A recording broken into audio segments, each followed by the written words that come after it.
Repeal 2 minutes. It's a good 2 minutes here. I know. Lindsay, you were so much more honest on that. Sarah, she tells us 2, or Stephanie tells us 2 minutes and 10 minutes. We're ready, John? Whenever you're ready, we'll kick it off. I was thinking about not doing a briefing today, and then I saw Reince Priebus and Steve Bannon give that talk, and I thought they were infringing on my ratings, so we figured we had to do something to keep up our record. It's been another busy day today. This morning, after receiving his daily intelligence briefing, the president welcomed some of the world's top business and manufacturing leaders to the White House to continue the administration's effort to engage with the private sector to create jobs and expand opportunities for America's workers. The 24 CEOs spent the morning in working sessions with the vice president, cabinet members, and key aides, and came together with the president to brief him on their discussions and recommendations. The group discussed the need to roll back burdensome regulations that are stifling economic growth. The CEOs thanked the president for the actions that he's already taken to address the issues, and the president pledged to do even more, both through the executive branch and by working with Congress to pass legislation that will help further economic growth and job creation. The business leaders recommended that the administration take a multifaceted approach to tax and trade policies, including tax reform, toward which Secretary Mnuchin said that progress is continuing to be made. The president committed to working to lower taxes and level the playing field with other countries when it comes to trade and taxation. The group held a lengthy discussion about the need to invest in the American worker to prepare for the manufacturing jobs of the future, especially the key role of vocational schools in training the workforce of the 21st century. The CEOs and administration officials agreed that public-private partnerships will be the cornerstone of a robust plan to rebuild the nation's crumbling infrastructure. The president committed to streamlining and a permitting process that is holding back so many key projects. At the end of the discussion, the group expressed their excitement for having a true partner in economic growth in the White House, and Andrew Liveris, the CEO of Dow Chemical, even said that this is probably the most pro-business administration since the founding fathers. The president conveyed his intention to assemble the industry leaders on a regular basis to discuss progress toward these important goals. A full list of the participants is available. This afternoon, the president spoke with Canadian Prime Minister Trudeau by phone. We'll have a readout on that call soon. Right now, many of you just came from the president, who is involved in another listening session with leaders in the fight against domestic and international human trafficking, including representatives from International Justice Mission and the United Way. Their expertise will be invaluable to the president as he engages with members of Congress to raise awareness about and push through legislation aimed at preventing all forms of the horrific and unacceptable practice of the buying and selling of human lives. Human trafficking is a dire problem both domestically and internationally, and solving this epidemic is a huge priority for the president. Dedicated men and women from across the federal government has focused on this for some time, and the president is committed to continue working with these organizations and departments. A participant list for this listening session is also going to be available. The president this evening will attend a dinner with the Business Council. Today in Mexico, Secretary Tillerson and Kelly had productive meetings at the cabinet level with officials from the Mexican government. They were forward-looking meetings focused on finding common ground, ways to advance both of our country's security and economic well-being. Both sides had a candid discussion on the breadth of challenges and opportunities as part of the U.S.-Mexico relationship. The conversation covered a full range of bilateral issues, including energy, legal migration, security, education, exchanges, and people-to-people ties. The parties also reiterated our joint commitment to maintaining law and order at our shared border by stopping potential terrorists and dismantling the transnational criminal networks that are moving drugs and people into the United States. Under this president, there is no mistaking the rule of law matters along both sides of our border. Both Secretary Tillerson and Secretary Kelly are meeting with President Peña Nieto this afternoon. That will be a continuation of the productive dialogue that is setting our two countries down a pathway to greater security and long-term prosperity. Looking ahead to our upcoming schedule, tomorrow the president will welcome President Peru for a working level visit. The president of Peru is in town for a separate visit and requested a meeting with the president. There'll be a spray at the top of that. Further guidance will be provided later today. The president will also speak at CPAC tomorrow. I know the president's looking forward to addressing this group of conservative committed individuals. Our nation's governors are starting to gather in Washington this week for a meeting of the National Governors Association. The President and the First Lady will welcome the governors to the White House on Sunday evening. The Vice President and members of the Cabinet will also be in attendance. While the governors are in town, they will be meeting with members of the Cabinet, White House staff, and other secretaries, including Kelly, Price, and Secretary Chow, have also set up a series of meetings. The President, Vice President, and senior White House staff will also participate in a portion of the business session of NGA's winter meeting that takes place on Monday morning. Next week, of course, the President will give a joint session address before both houses of Congress. He's currently working closely with the speechwriting team on presenting his vision to Congress and the American people. I've got a few updates that I want to just, as we're now a few days out. The theme of the address will be the renewal of the American spirit.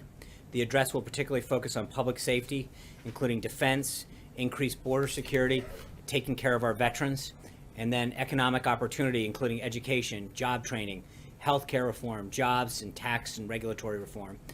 With that, I'll be glad to take a few of your questions. Sure. Yes. Two questions. First, the White House said previously that travel ban was pushed quickly out of necessity for national security, and now we're hearing there's these repeated delays while the new one is being drafted. How do we reconcile those two talking points? That's question one. And then secondly, the President said today that the deportations taking place under his watch are a military operation. Right. Secretary Kelly said the military won't be involved in deportations. Did the President misspeak? No, so I'll take the latter first. The President was using that as an adjective. It's happening with precision. And in a manner in which it's being done very, very clearly. I think we've made it clear in the past, and Secretary Kelly reiterated it, what kind of operation this was. But the President was clearly describing the manner in which this was being done. And so just to be clear on his use of that phrase, and I think the way it's being done, by all accounts, is being done with a high degree of precision and in a flawless manner in terms of making sure that the orders are carried out and it's done in a very streamlined and efficient manner. I'm sorry, the first part was? The first one was about the travel ban. Yeah, I think, look, we have made it very clear that we believe that the first one was done in compliance with U.S. Code and the authority granted to the President. This time, the order is finalized. What we are doing is now in the implementation phase of working with the respective departments and agencies to make sure that when we execute this, it's done in a manner that's flawless. And so it's not a question of delaying, it's a question of getting it right. We've taken the court's opinions and concerns into consideration, but the order is finalized. It's now awaiting implementation. What we want to do is make sure that we're working through the departments and agencies so that any concerns or questions are entered on the front end. But we are acting with appropriate haste and diligence to make sure that the order is done in an appropriate manner. Yeah. I want to ask you about a comment that the Treasury Secretary made today. He was asked if we should assume that the tax plan that the President is about to roll out will take effect in 2018. He said, and I'm quoting, "I think we're looking at that." So my question to you is, would the President accept a tax proposal that deals with a timeline of implementation in 2018 but not 2017? So the Secretary Mnuchin also made it very clear that his goal is to have this wrapped up by August and implemented. And the question is, or what you're referring to is what year it actually takes place, right? So whether it's retroactive to tax year 2017 or fiscal year 17. And I think as the details we'll have more details on that as it move forward. I think there's two issues: fiscal year 17 and calendar year 17. And for taxpayers, it's obviously calendar year 2017 that they're probably most concerned with. And I think the President, as we work with Congress, will have those details to be able to flesh out. I want to go to our first Skype seat of the day, Neil Vigdor with Hearst Connecticut Media Group. Good afternoon, Sean. Thanks for taking my question. Appreciate it. Connecticut's governor directed police chiefs across the state Wednesday to avoid taking any special action against undocumented immigrants, including honoring immigration detainer requests from ICE. What will the repercussions be for the state in terms of federal funding it receives from the Trump administration? And secondly, does the president's executive order on sanctuary cities apply to those that are undeclared sanctuary cities? Well, Neil, I think there's a couple things. The idea that Governor Malloy would not want the law followed as enacted by Congress or by the Connecticut legislature in any fashion seems to be concerning, right? Whether you're a governor or mayor or the president, laws are passed in this country, and we expect people and our lawmakers and our law enforcement agencies to follow and adhere to the laws as passed by the appropriate level of government. So it's obviously concerning, I think, and it's troubling that that's the message that he would send to his people and to other governors, because we are a nation of laws, and I think that people need to understand that whether it's the laws that he passes as the governor of Connecticut or the laws that are passed through Congress and signed by the president, there's a reason that a democracy works. It's because the people speak, our representatives, at every level pass a law, and the executive in that particular branch of government signs or vetoes it, and then we live by those rules. And the idea that you can decide which laws to agree or not to agree with, or follow or not follow, undermines our entire rule of law. And so I would suggest that is not a great sign to be sending to the people of Connecticut and the people of this country, that a particular governor chooses not to follow the duly passed laws of this nation. With respect to sanctuary cities, I think this is an area that the American people, by huge amounts, support. They recognize their tax dollars shouldn't be spent supporting programs and activities which people are not entitled to. And so I think the president has been very clear on this, that if you are a sanctuary city, declared or undeclared, if you are providing benefits or services, we're going to do everything we can to respect taxpayers and ensure that your states follow the law. April? Sean, on the bathroom issue. Yeah. There was a different comments from the president about, if people like Caitlyn Jenner wanted to use this bathroom in Trump Tower, she could. Now, what's happened? No, I think that's, so just to be clear, the president was asked at one point, Caitlyn Jenner was in Trump Tower, and he said, that's great. That's consistent with everything he said. It's a states' rights issue. And that's entirely what he believes, that if a state wants to pass a law or a rule, or an organization wants to do something in compliance with the state rule, that's their right. But it shouldn't be the federal government getting in the way of this. I mean, if you look at this, the law that was passed in 1972 did not contemplate or consider this issue.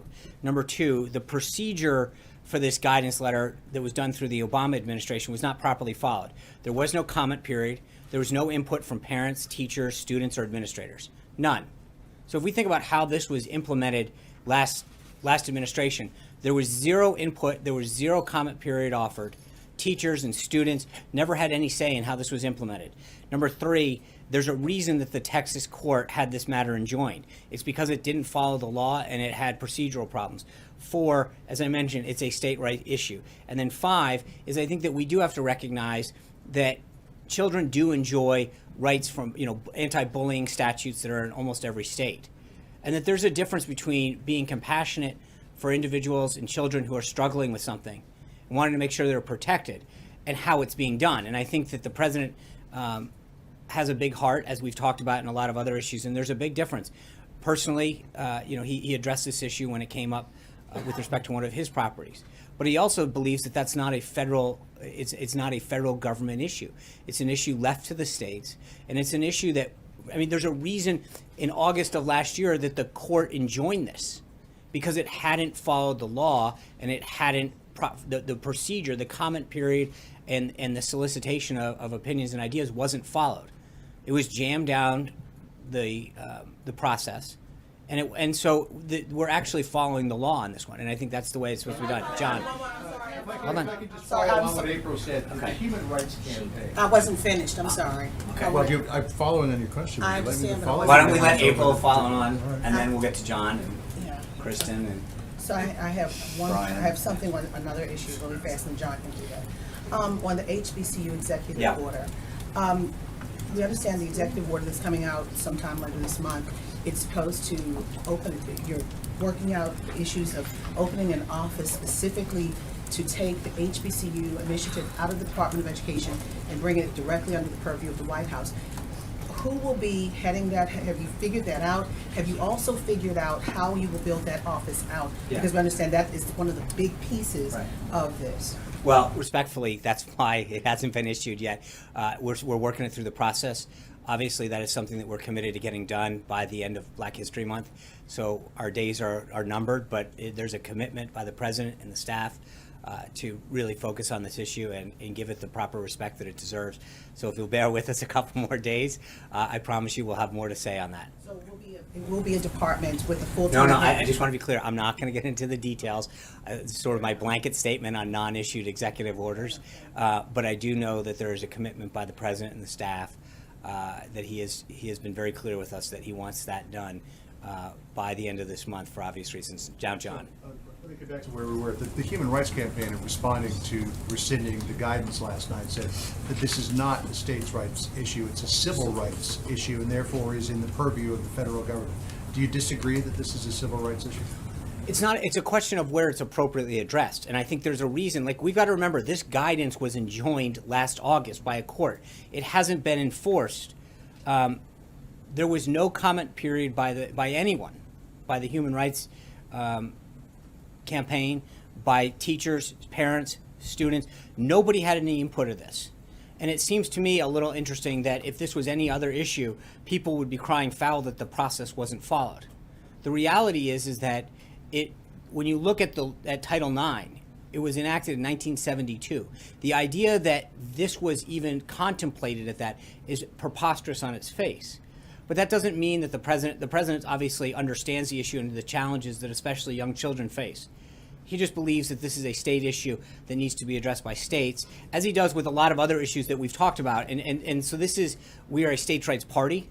The president on a lot of issues believes in these various issues being states' rights. I don't see why this would be any different. And again, if you go through it, it's not just, it's how the guidance was issued, it's the legal basis on which it was ordered. It fell short on a lot of stuff. It wasn't us that did this. It was the court that stepped in and said that they hadn't followed the procedure of the law back in August of last year and enjoined the case. I understand all that. Just wondering, does the White House disagree with the position that this is a civil right? Well, I think it's not a question of whether it's a civil right, it's where it's appropriately addressed. And as I noted, it's appropriately addressed at the state level. Kelly. Sean, does the president personally believe that any student who is transgender should be able to use the bathroom of their choice, his personal belief?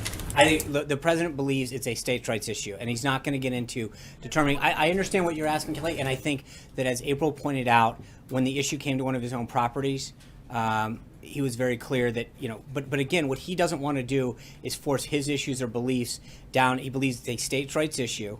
The public may want to know where the president is. I understand that, and I think that he is very sympathetic to children who deal with that, and that this is up to states and schools within a particular district to address how they want to accommodate that, and not sort of be prescriptive from Washington. That's what the president believes. Zeke.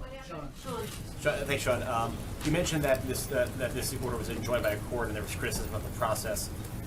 That exact same criticism has been levied on the administration's first executive order on the travel ban. I mean, can you help square the circle here? Why are you relying on that same, enjoined by a federal court criticism of the process for one, but not the other? Well, I think there's a big difference. There's no way that you can read Title IX from 1972, anybody, and say that was even contemplated back then.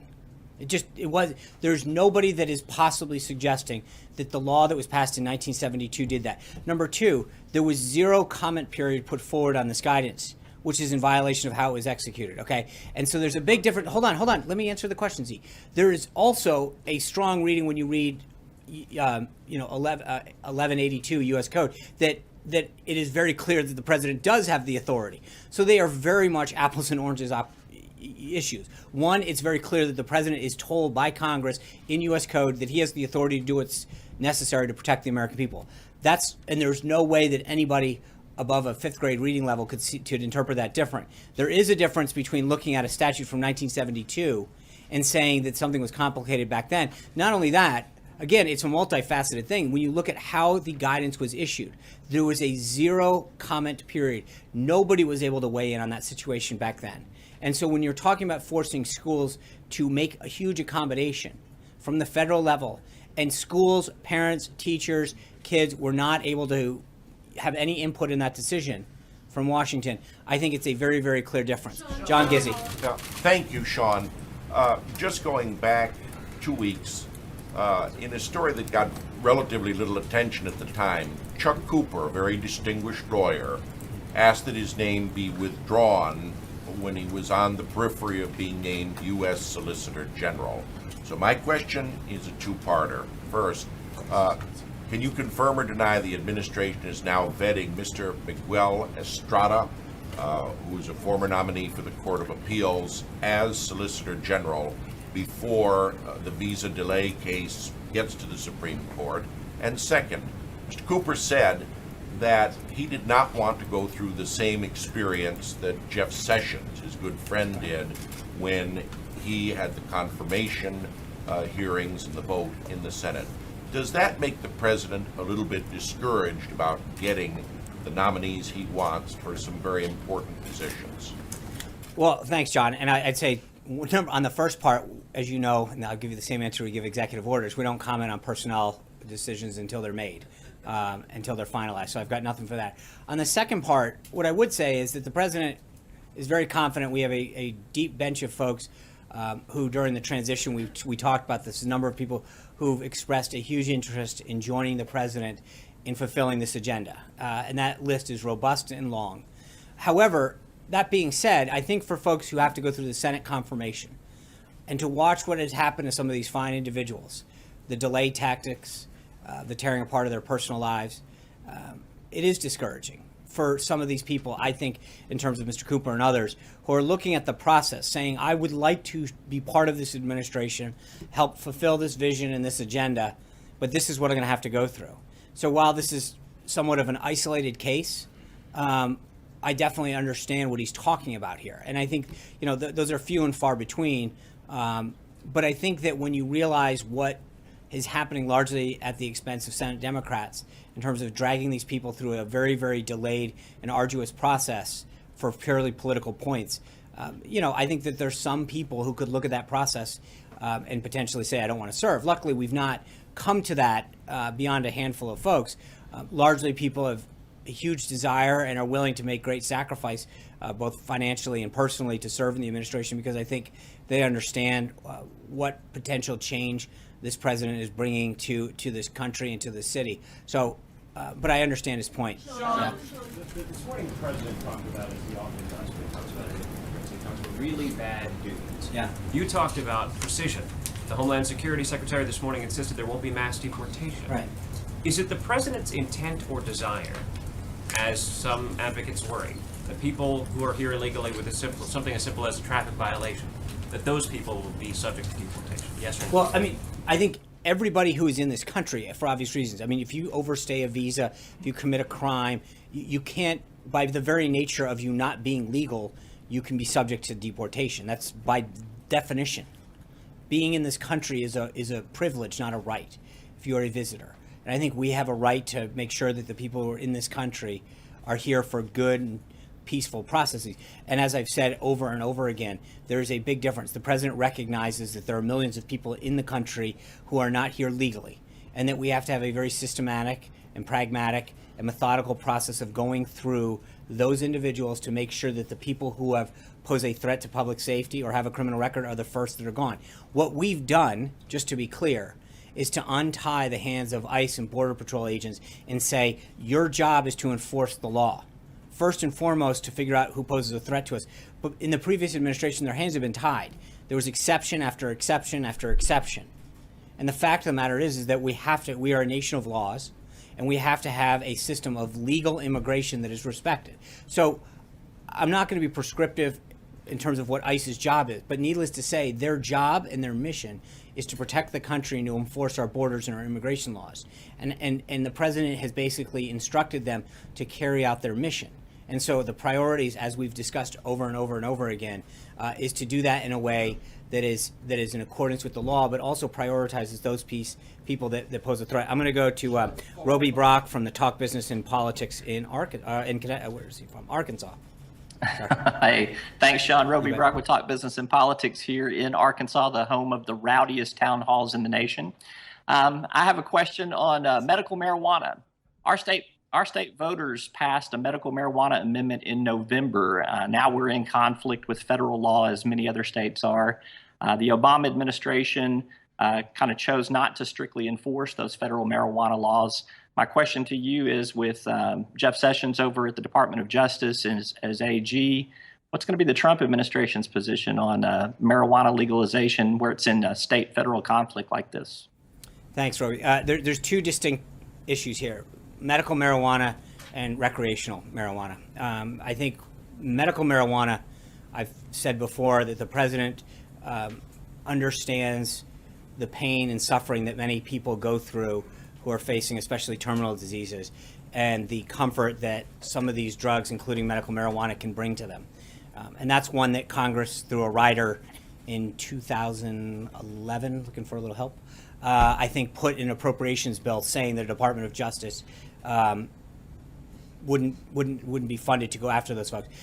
There's a big difference between that and recreational marijuana. And I think that when you see something like the opioid addiction crisis blossoming in so many states around this country, the last thing that we should be doing is encouraging people. There is still a federal law that we need to abide by in terms of the medical, when it comes to recreational marijuana and other drugs of that nature. So I think there's a big difference between medical marijuana, which states have the states where it's allowed in accordance with the appropriations rider have set forth a process to administer and regulate that usage versus recreational marijuana. That's a very, very different subject. And I think Shannon, Glenn, this isn't a TV program. We're gonna, Shannon, okay, you don't get to just yell out questions. We're gonna raise our hand like big boys and girls because it's not your job to just yell out questions. Shannon, please go. Okay. Well, first on the manufacturing summit, was the AFL-CIO invited? And then, yeah, I did want to follow up on this medical marijuana question. So is the federal government then going to take some sort of action around this recreational marijuana in some of these states? Well, I think that's a question for the Department of Justice. I do believe that you'll see greater enforcement of it. Because again, there's a big difference between the medical use, which Congress has through an appropriations rider in 2014, made very clear what the intent of what their intent was in terms of how the Department of Justice would handle that issue. That's very different than the recreational use, which is something the Department of Justice, I think, will be further looking into. I'm sorry, Shannon, what was the first part? Was the AFL-CIO invited to the manufacturing meeting today with the CFOs? Because they are part of this manufacturing council. Right. I think this was just focused on people who actually, they were not, I don't believe, part of this one. As you know, that we've had union representation at other meetings. I think this was specifically for people who are hiring people and the impediments that they're having to create additional jobs, hire more people. And obviously, while the president values their opinion, and that's why that they've been involved in some of the past, this was specifically a manufacturing people who hire people, who manufacture, who grow the economy, who grow jobs, and that is a vastly different situation. Andre. Thank you, Sean. I specifically sat here next to John to have it rub it all in on me. Thank you. A question on Russia. Secretary Tillerson and General Dunford have had meetings with their Russian counterparts. Is the president pleased with the results of the meetings? Yes. And what comes next in the relationship? Yeah, both of them had an opportunity to meet with their counterparts in different locations, ironically, on the same day. I believe that was yesterday. And they both had very, very productive discussions. The president was very pleased with the outcome of that. And so I would refer you back to both General Dunford and Secretary Tillerson on those. But yeah. You started discussing the where and when for the summit, for the leaders meeting? I don't have any updates on that, but I'll look into that. Cecilia. I just want to follow up. I want to clarify. Okay. Make sure I understand what you said. You said you will see greater enforcement of it? I would refer you to the Department of Justice. No, I know what I think, and that's what I said. But I think the Department of Justice is the lead on that. It is something that you should follow up with them, but I believe that they are going to continue to enforce the laws on the books with respect to recreational marijuana versus. Real question, if you don't mind. That was the first one, pretty real. Ivanka Trump was in the White House today for a meeting on human trafficking. She had this meeting on CEOs. We saw her in a smaller session here at the White House today. What exactly is her role here? I think her role is to be helpful and provide input on a variety of areas that she has deep, passionate concerns about, especially in the area of women in the workforce and empowering women. She is someone who has a lot of expertise and wants to offer that especially in the area of trying to help women. And she understands that firsthand. And I think because of the success that she's had, her goal is to try to figure out, and the understanding that she has as a businesswoman, to use her expertise and understanding to empower and help women have the same kind of opportunity and success that she's had. So, no, I think that, no, nothing more than you've seen now. I think last night the meeting that she had in Baltimore was one that she was done on her own. There's areas that she's cared very passionately about before her time in the White House, before her father coming to the White House, rather. And now that her father's in the White House, that she continues to seek a platform that helps empower and lift up women and give them opportunities and think of ways that they can be. Sean, thanks. On the human trafficking meeting today, the president said, well, when you talk about solving this kind of problem, that's a nice word, but it's really, he suggested that more likely he could just help out on that problem. What's his definition of success in this? What's his goal? Is he looking at stronger criminal penalties? Or well, Dave, I think that's, as I read out earlier, that the president understands that this is a serious problem, both for adults, but particularly for children who are being sold, both domestically and internationally. And it's why we brought these groups in. It's to make sure that we figure out how do we make that number as close to zero as possible, and that we institute policies, both domestically, but then abroad, and working with our partners to figure out how do we combat the trafficking of people. And it's things that we can be forceful in terms of the rhetoric that the president uses, but also the enforcement tools that he uses both domestically and internationally. Trey. Sean, has the president been briefed at all on the situation at Standing Rock? And is he concerned that a standoff with protesters could slow down his executive orders on pipelines? Our team has been involved with both the tribe and the governor there, and so we're constantly in touch with them, and I think we feel very confident that we will move forward to get the pipeline moving, and so we'll have a further update on that, but I think we're in constant contact with the officials there. Kristen. Sean, thank you. Two topics I'd like to ask about. I wanted to start off by following up on the transgender directive. 82% of transgender children report feeling unsafe at school. So isn't the president leaving some of these children open to, vulnerable to being bullied at school? No, I mean there are bullying laws and policies in place in almost every one of these schools. Transgender children say But that I their don't think- experiences not right. being able to use the bathroom that they feel comfortable using But again, makes them vulnerable you're missing to the bullying. point here, Kristen. The president said literally it should be a state decision. He respects the decision of the state, so therefore, It's a states' rights issue. no, that's not. You're trying to make an issue out of something that doesn't exist. It was the court who stopped this in August of last year. Okay, so where were the questions last year in August about this?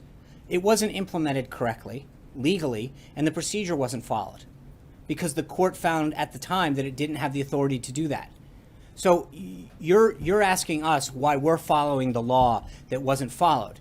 And the reality is, hold on. No, we're not reversing it. Hold on, we're not reversing it. That is a misinterpretation of the scenario. The court stopped it. It enjoined it in August of last year because it wasn't properly drafted and it didn't follow the procedures and there was no legal basis for it in a law that was instituted in 1972. So hold on, for you to use those terms, frankly, doesn't reflect what the situation actually is and how it happened. That's just, so to talk about us reversing something that was stopped by the courts. But Sending a message. no, we're not. We're basically saying that it's a states' rights issue. If a state chooses to do it, as I mentioned to April, when this circumstance came up at one of the president's own properties, he was very clear about his position on this. So for you to turn around and say, what message is the president saying? Where was the message when he sent it last year? I think the message shows that he's a guy with a heart that understands the trouble that many people go through. But he also believes that the proper legal recourse for this is with the states. He believes in the states' ability to determine what's right for their state versus another state. So I understand what you're saying, but the LGBTQ community yesterday said they felt the I message they understand were receiving is that those kids are not there's a being difference protected. between what people may or may not feel and the legal process and the law. And the law right now doesn't allow for it under Title IX that was passed in 1972, and the procedure wasn't followed. The court saw this in August of last year for a reason, and all we're doing is saying that the proper place for this is in the states. And so for you to suggest what message is this sending It's very simple, that it's a states' rights issue, and the states should enact laws that reflect the values, principles, and will of the people in their particular state. That's it, plain and simple. Let me ask you about Obamacare very quickly. Former House Speaker John Boehner predicted that a full repeal and replace of Obamacare, quote, his words, is not going to happen. He went on to say most of the framework of the Affordable Care Act that's going to be there. Do you think that he has a point? Are you going to see? Well, no, I think. Look, I think what we're going to end up with is something that I've talked about over and over again. We're going to end up with a more accessible plan that will allow people to see more doctors, have more providers, and drive costs down.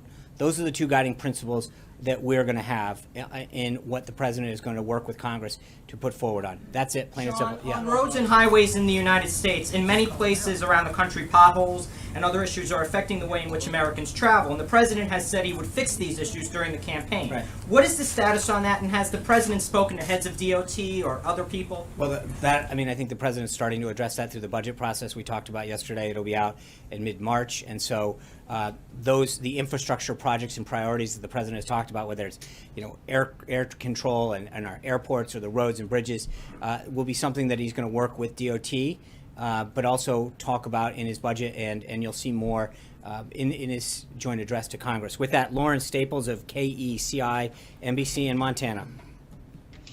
Montana has hundreds of miles of border with Canada, and according to the U.S. Department of Transportation, almost 1 million people come across that border into Montana each year. What are the administration's plans to increase security on the Canadian border, and does the administration have any plans to build a wall there?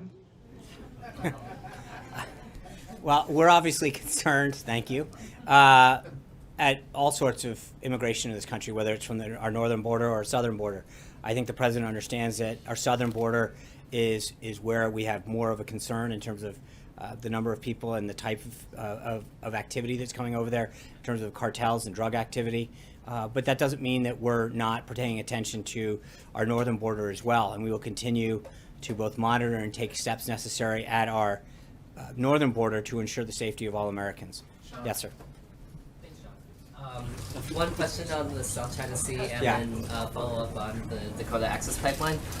This week was the first week, I believe, that the Trump administration launched freedom of navigation operations in the South China Sea. Can you give us a sense of how frequently you're going to be doing those? And then on the Dakota Access Pipeline, a few weeks ago, President Trump said he would try to negotiate a solution between the Standing Rock Sioux and Energy Transfer Partners. Why hasn't the president intervened and tried to initiate those negotiations yet? So on the latter, our team has been in contact with all the parties involved. They have been working and communicating back and forth. So if we have an update on that, but there has been work at the staff level between the parties.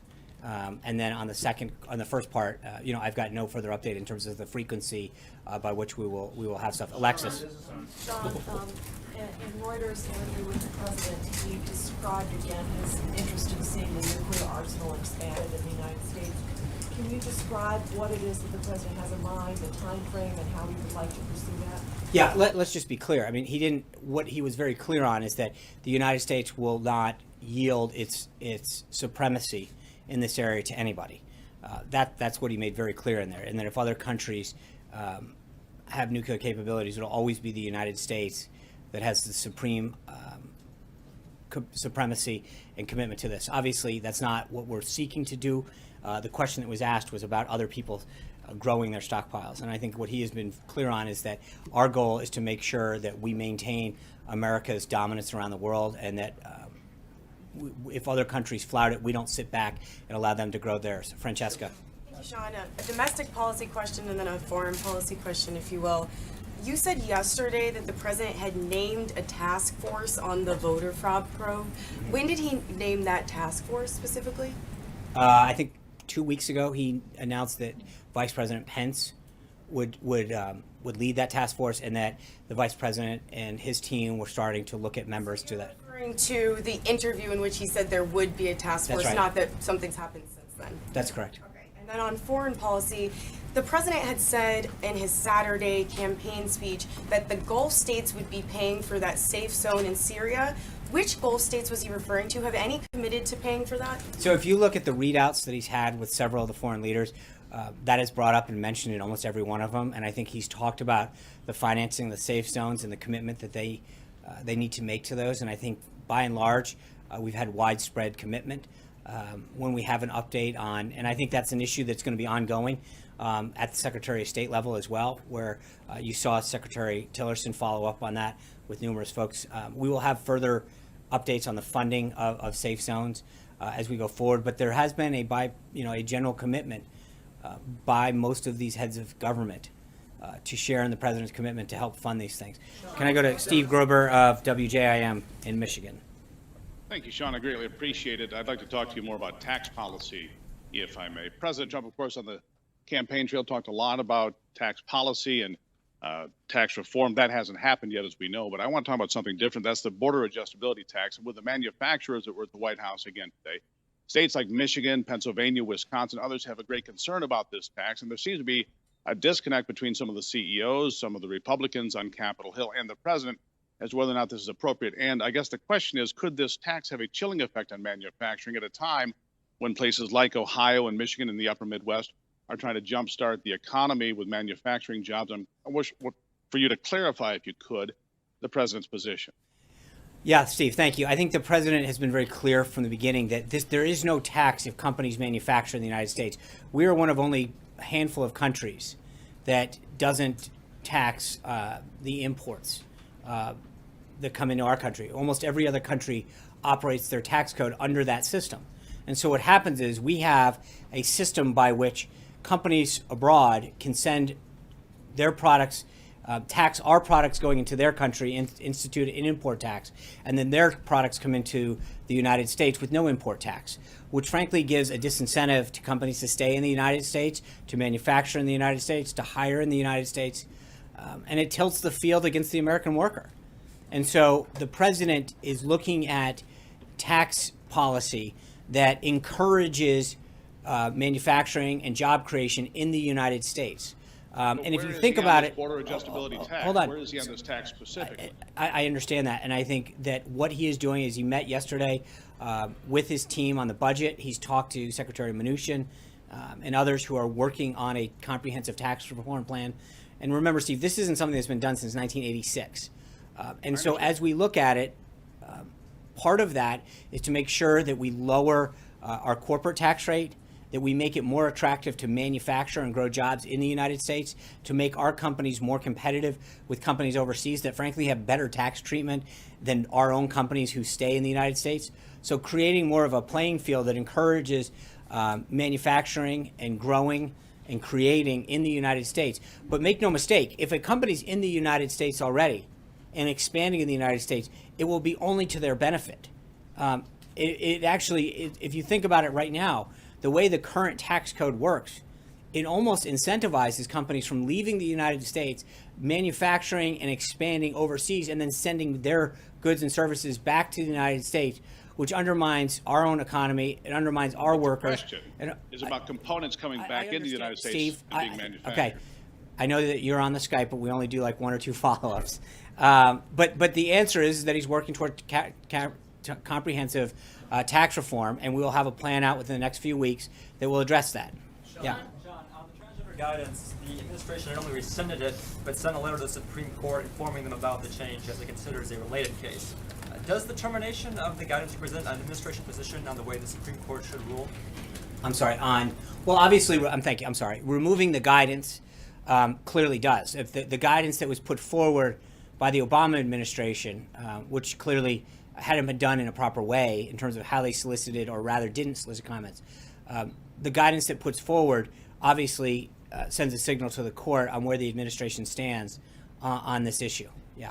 So does that mean the Supreme Court wants the... Can I ask you about Syria? Two quick questions. Yeah. First, the talks have started again, peace talks in Geneva. The man convening them, Staffan de Mistura, says he's not detected a clear strategy on the political track from the administration. So what is the president's thinking on that? And in particular, what's his thinking on the future of President Assad, whether he can stay on in a transition or beyond? I would refer you to the State Department on the status of the talks. I think it comes from here. Right, I understand that, and it's one of the things that the president, whether it's safe zones, or how we deal with Syria and the problems. I'm thinking on Assad's future, because it's the I'm key not, point. right, I understand that. Thank you. One other question then on Syria, if you don't mind. The fall of al-Bab in northern Syria, an important development on the battlefield, creates some space in that town has fallen to the Turks and opposition.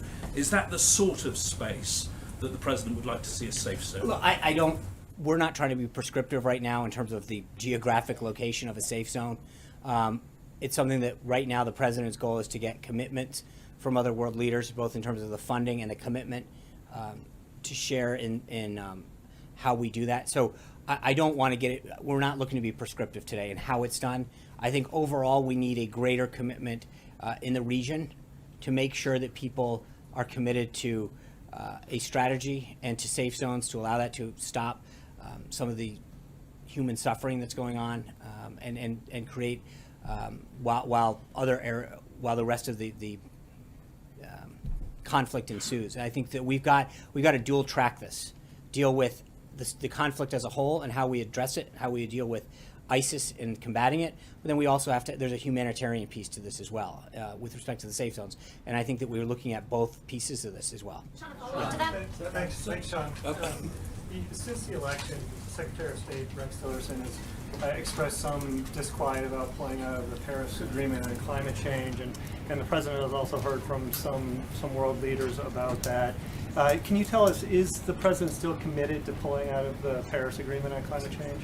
I think I will leave that to Secretary Tillerson. That's a conversation that he's having with him as far as where we are on that. Sean, thank you very much. As a follow-up to the Syria question first, do you have any timeline when it comes to when he wants to see those safe zones actually being built? And then I wanted to go back to the executive order on immigration. You've talked about these dual tracks where you're going to be doing the new executive order, but also continuing to fight that in court. Can you give us a status update on where that legal fight is and what we should see happening?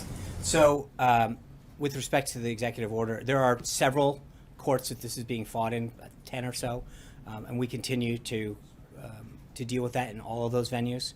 And then, again, I guess the only way to say this, and then obviously on the dual track side, we have the additional executive order that we've talked about earlier that will come out and further address the problems. We continue to believe that the issues that we face specifically in the Ninth Circuit, that we will prevail on the merits of that. But on the other challenges that have come in the other venues and the others that we feel equally confident, as we did in Massachusetts and other venues. So it's not a single track system. And I'm sorry, I know you Made a decision yet about the Supreme Court taking it there, and then the other question was on the safe No, zones I and think, the time. yeah. So with respect to the Supreme Court, I mean, we've got to continue to work this through the process. So right now it's at the Ninth Circuit. That's the primary problem that we are addressing. And then we don't have any timeline that I can announce today on Syrian safe zones. I just want to follow up to this morning's meeting, and the President said that he gave authorization to a couple of countries to buy military equipment from the United States. Which countries was he referring to, and has he gone to Congress to ask for permission to Let me do get, this? we'll follow up and get a list for you on that. So, Jeff. Sean, if I could ask again about the delay of the executive order until next week. Is the administration still trying to craft its legal argument to this to withstand scrutiny, or why again the delay? I'm not sure I understand. Yeah, and I think I asked and answered this earlier. Sorry, I don't understand the delay. Okay, then I'll explain it to you. I think the president this time, we were very careful to understand what the court's concerns were and address them in the follow-up executive order. With respect to when we're going to announce it, part of this is to make sure that we work with the appropriate departments and agencies on the implementation of it, to make sure that it is executed and continue to be executed in a flawless manner, and that it meets the intent that it was served. We understand the challenges that may come, and so we want to do this in a manner that makes sure that the Hill, members of, other members of Congress, the appropriate agencies and departments are fully ready to implement this when it's issued. And so that's it. There's really nothing more to it. There also is some concern, if I can follow up, there also is concern inside the Justice Department and in Homeland Security by some officials this afternoon were reporting that the White House is looking for them to help build this legal argument to find a conclusion here. No, that's not. That we basically, you're saying that we did our due diligence. we looked to the departments to ask them to review certain things. So last week it was we rushed stuff. This week you're saying that we are taking our time. It's more difficult than you thought. No, actually that's not true. I don't think so, and I think you using continued unnamed sources. I think it actually it will be implemented flawlessly because we've done the right thing and gone to these individuals, sought feedback and guidance, and done this in an unbelievably comprehensive way to ensure that departments and agencies that are going to be executing and implementing this fully are aware of what's happening. But there is, this has been done in a very, very comprehensive way. Yeah, I'm sorry. Thank you, Sean. Melanie Arter, CNSNews.com. Former Labor Secretary nominee Andrew Puzder admitted that for a few years he unwittingly employed an illegal immigrant as a housekeeper. Is this administration committed to holding employers accountable when they employ illegal aliens, and how does the administration plan to do so? Yeah, I think that issue was something that Mr. Puzder was very forthcoming on, and when he recognized the situation that it had occurred, he paid all the appropriate taxes and tried to help the individual go through the proper process. And so, yeah, I mean, we're going to continue to make sure that we hold individuals in compliance with the law. And he did the right thing then. But whether it's companies or individuals, I think we are committed to making sure that people do what's right. Yes, ma'am. Veronica Cleary with Fox 5. I have two questions. Janet Ivanko, she sang the national anthem. Mm-hmm. She requested a meeting with the president. Her sister is transgender. Is he going to take that meeting or meet with anyone from the transgender community during this conversation? Yeah, I think the president would be welcome to meet with her. The second question. Steve Bannon today called the media the opposition party. Last week there was lots of conversation about the fake news and us being the enemy of the people. Some have said that this is really just a branding of the media, where he did that in the primaries, branding little Marco and Lion Ted. That was the president, just to. Right, of course. But is this a branding strategy to? Oh, I think that's what Steve believes. Absolutely, of course it's real. I don't think you go out. Steve's been very clear about his position on the media and how he believes it distorts things. So I don't think there's. The whole administration. No. You just said, I just said that is what Steve's view is. He's made it several times, and I think he's very clear on this. Sarah. Thanks, John. Back to the border adjustment tax. President Trump's told Reuters that he does support some form of a border tax. How does the president respond to critics that are saying the border adjustment tax will be passed on to lower income and middle class families in the form of higher prices for goods and higher prices for gas? Well, I think if you look at holistically, I mean, the first thing to understand is that there is no tax if you're manufacturing in the United States. So there can be no higher cost. But if you think about it right now, we have to look at this in a holistic way, which is when a company chooses to leave our country and shed American jobs so they can move overseas and then sell back to us at a lower price, there's a big cost that comes to our economy and to our workers. And so we've got to look at this comprehensively. But if a company chooses to stay and grow in the United States, hire more people, it actually will be a net savings, if you think about it, because it'll be the companies who are overseas who have chosen to move out of the country who will face a higher cost under these kind of plans. And that's a big difference. It'll actually benefit consumers, benefit workers, and benefit our economy. And that's, when you really think about the economic impact about that benefits our economy. It helps our American workers. It grows more jobs. It grows the manufacturing base. And again, we are probably one of only a handful of developed countries that don't have a tax system that looks at this. And so right now, it's America and American workers and American manufacturing that are at the disadvantage of the current regulatory and tax system, not the other way around. Thank you, guys. Have a great day. We'll touch base tomorrow some way. I will see you then. Tune in to CPAC to see the president. Sean, as the president's